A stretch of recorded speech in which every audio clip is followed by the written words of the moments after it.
বুঝতে পারছো না শয়তান, কাল রাত্রে আমি বাড়ি ছিলাম না, আর সেই সুযোগে তুমি তাকে ঘর থেকে জোর করে ধরে এনেছো। রাতের অন্ধকার হয়েও নয়ন খুলো তোমাকে চিনতে এতটুকু ভুল করেনি। নয়ন খুলো? কোন নয়ন খুলো?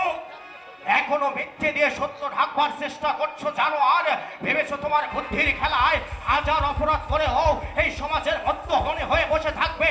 তোমার শয়তানি মুখোশ আজ আমি টেনে ছিঁড়ে ফেলবো, এই জনগণের মাঝে প্রমাণ করে দেব এই বিপুল সান্যাল একটা নারী লোভী জানোয়ার।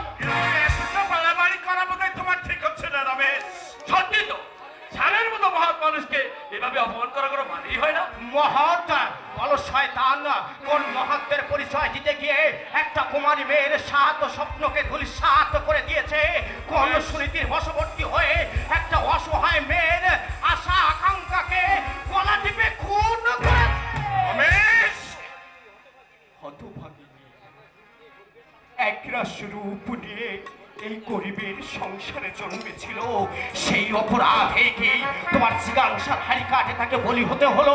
রমেশ, কেন তুমি তাকে বাঁচতে দিলে না? কেন তুমি দুষ্ট কীট হয়ে তাকে দংশন করলে? কেন আমার আদরের ছোট্ট ছোট বোনকে আমার এই বুক থেকে কেড়ে নিলে? কেন কেন? জানি না, জানি না, জানি না। উত্তর আজ তোমাকে দিতেই হবে বিপুল সান্যাল। উত্তর আজ আমি আদায় করে নেব। আমার বোন শ্যামলীকে তুমি খুন করেছ, তোমার বুকের তাজা রক্তে আমি আমার মৃত্যু বোনের আত্মার তর্পণ করব। আমি রক্ত চাই, রক্ত চাই।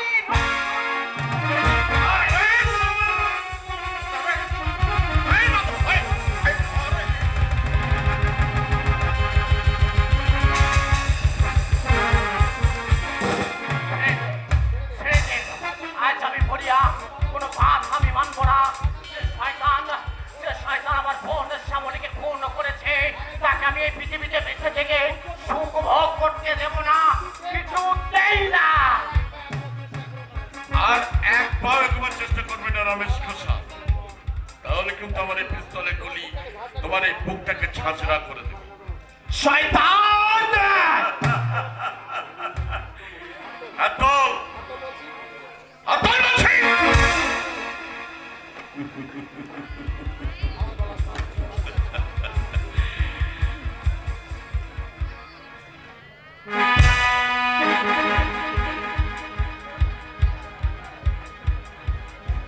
আমারই গলা শোনাচ্ছেন?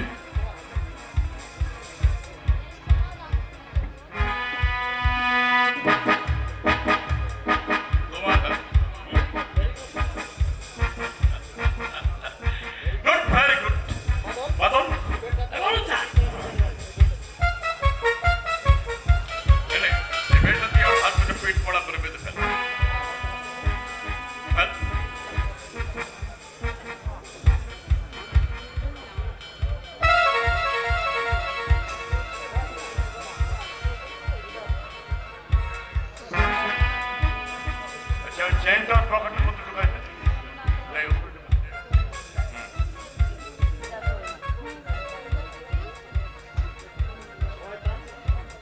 শয়তান!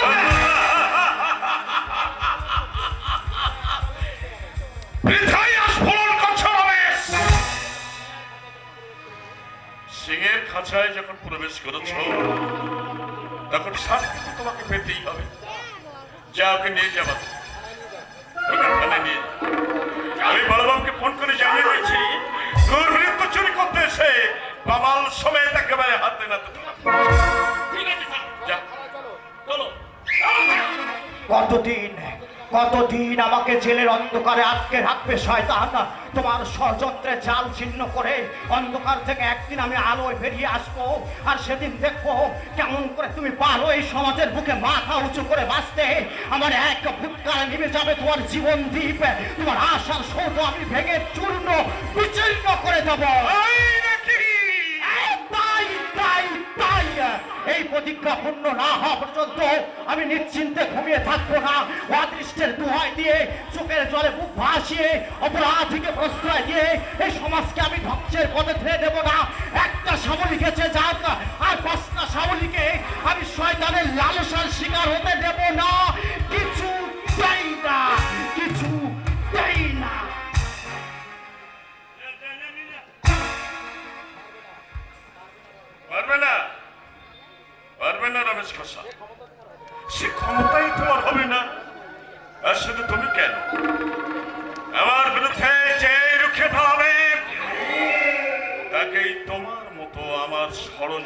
জালে আটকা পড়তে হবে। শত চেষ্টা করলেও পারবে না আমার কেশাগ্র স্পর্শ করতে। কিন্তু নয়ন খুলো, ও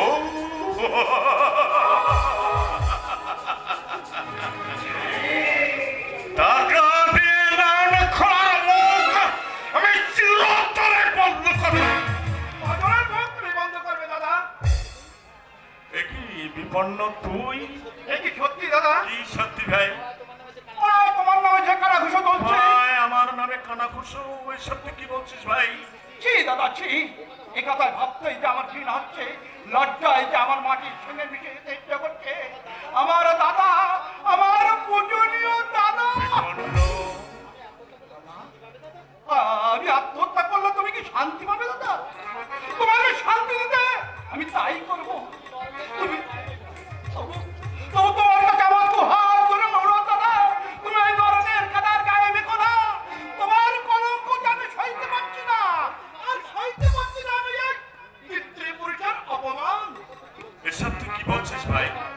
আমি যে তোর কথা কিছুই বুঝতে পারছি না। দাদা, এখনো কি তুমি তোমার নিজের দোষ দেখার চেষ্টা করছো? কিন্তু না সত্য, তা তো মানুষের মুখে মুখে ছড়িয়ে পড়বে। মিথ্যা আর ওই ক্ষণস্থায়ী মেঘ। সত্যকে কোনোদিন ঢেকে রাখা যায় না দাদা, আর যাবেও না কোনোদিন। একদিন তোমার বাস্তবের মুখে মুখে দাঁড়াতে হবে, আর সেই দিন তোমার এই জঘন্য অপরাধের বিচার তুমি কি দিয়ে করবে বলতে পারো দাদা? তুই আমাকে বৃথাই দোষারোপ করছিস রে ভাই। তুই বিশ্বাস কর। বিশ্বাস? আমার বিশ্বাসের ঘরে রাশি রাশি অন্ধকার যে জমা পড়ে আছে দাদা। বিপন্ন বাবার মৃত্যুর দিনটার কথা আজও আমি ভুলতে পারিনি দাদা। তোমারই জন্য, হ্যাঁ হ্যাঁ শুধু তোমারই জন্য। দাদা বাবাকে এক রাত বুকে ব্যথা নিয়ে অকালে এই পৃথিবী থেকে বিদায় নিতে হয়েছে। অথচ এমন একটা হওয়ার কথা নয় দাদা। বিপন্ন বাবা তার আদর্শে আমাদের দুই ভাইকে মানুষ করতে চেয়েছিল, কিন্তু তুমি বাবার সেই আদর্শকে দুই পাই মিলিয়ে দিনের পর দিন ওই নর্গের পথে জমে যেতে থাকলে। বাবা অনেক চেষ্টা করেছিল তোমাকে সৎ পথে ফিরে আনতে, কিন্তু কিছুতেই যখন কিছু হলো না। শুধু তোমার কথা ভাবতে ভাবতে বাবা এক কঠিন রোগে পড়লেও আর সেই রোগের ভালো হলো না। আমি দেখেছি দাদা, আমি দেখেছি এটা বোবা কান্না বাবার অন্তরটা যে কুড়ে কুড়ে খেত। বাবা বাবা অসহায় দিকে তোমার দিকে তাকেই বলতো, আমি চাইনি রে, আমি চাইনি। এ কথা আমি অস্বীকার করি না রে ভাই। বাবার মৃত্যুর জন্য সত্যি আমি দায়ী, কিন্তু বাবার মৃত্যুর পর আমি যে আমূল বদলে গেছি। তুই তো নিজের চোখে দেখেছিস। বাবার মৃত্যুদেহ স্পর্শ করে আমি প্রতিজ্ঞা করেছিলাম জীবনে কোনোদিন আর কোনো অন্যায় কাজ আমি করব না। এইবার তুই বল, সেই বাবার ছেলে হয়ে আমি কি পারি তার আত্মাকে কষ্ট দিতে? তাহলে যে নরক বাবার ঠাই হবে না রে ভাই। তাহলে তাহলে রামসের বোন সামরিক রটনা রটনা রটনা। আসলে কি জানিস, আমার কন্ট্রাক্টারি লাইনে বেশ 2 পয়সা রোজগার হচ্ছে, এটা মানুষ সহ্য করতে পারছে না। তাই তারা জানো তানো প্রকার আমাকে তোর কাছে ছোট করে দিতে চায়। এমনকি আমাদের 2 ভাইয়ের মধুর সম্পর্ককে ফাটল ধরিয়ে আমার কাছ থেকে তোকে পর করে দিতে চায়। আরে, লোকের কথায় বিশ্বাস করে তুই কি তোর এই দাদাকে পর করে দিবি? আমি আমার এই মুখের দিকে ভালো করে তাকিয়ে দেখ তো ভাই, দেখতে পাচ্ছিস কে এই মুখে কোনো পাপের ছায়া? আরে না রে ভাই না, তুই ভালো করে বল, আমি সত্যি কি অপরাধী? তুই চুপ করে থাকিস না রে ভাই, তুই বল আমি কি সত্যি অপরাধী? বল। দাদা, আমি যে তোমাকে বুঝতে পারছি না, আর চিনতে পারছি না তোমার এই স্বরূপ। তোর কাছে আমার একটাই অনুরোধ ভাই, পরের কথা বিশ্বাস করে তুই তোর এই দাদাকে ভুল বুঝিস না। বাবা, যেদিন তুই নিজে প্রমাণ পাবি তোর দাদা অপরাধী, সেদিন তুই আমাকে যে শাস্তি দিবি, আমি বড় ভাই হয়ে তোর সে শাস্তি মাথা পেতে নেব। দাদা, তবু ওই স্বার্থপর পরস্ত্রীকাতর মানুষদের কথায় বিশ্বাস করে তুই আমাকে দূরে সরিয়ে দিস না। না, তুই আমাকে পরিশ্বাস দিস না। দাদা,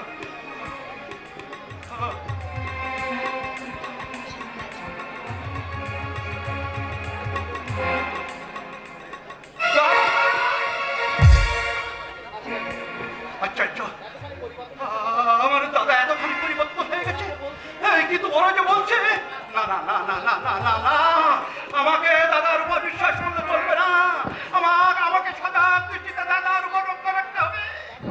দাদা যদি সত্যি সত্যি অপরাধী হয়, তাকে উপযুক্ত শাস্তি পেতেই হবে, পেতেই হবে। বয়স আমার বেশি না, ওরে টুকটুকি রে মা, চুল কুটানিয়া